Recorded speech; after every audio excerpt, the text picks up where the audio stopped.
বাংলাদেশে ধর্মীয় সংখ্যালঘুদের নিরাপত্তার দাবি জানিয়ে জলপাইগুড়ি জেলা শাসকের কার্যালয়ে ঢোল করতাল বাজিয়ে হরিনাম সংকীর্তন করে বিক্ষোভ দেখালেন হিন্দু জাগরণ মঞ্চের সদস্যরা।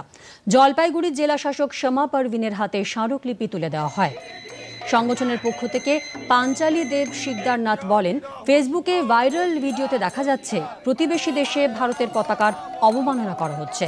এমন ঘটনা কোনোভাবেই মেনে নেওয়া যায় না। কয়েক মাস ধরে হিন্দুদের উপর ক্রমাগত অত্যাচার চলছে। আমাদের মঠ মন্দিরগুলো ভাঙা হচ্ছে, পুড়িয়ে দেওয়া হচ্ছে। আমাদের হিন্দু সনাতনী ভাই বোনেদের বাড়ি ঘর পুড়িয়ে দেওয়া হচ্ছে, তাদের ব্যবসায়িক প্রতিষ্ঠানে ভাঙচুর করা হচ্ছে, মহিলাদের উপর অমানবিক অত্যাচার চলছে এবং হত্যাও হচ্ছে। নৃশংসতা এখন চরমে উঠে গেছে।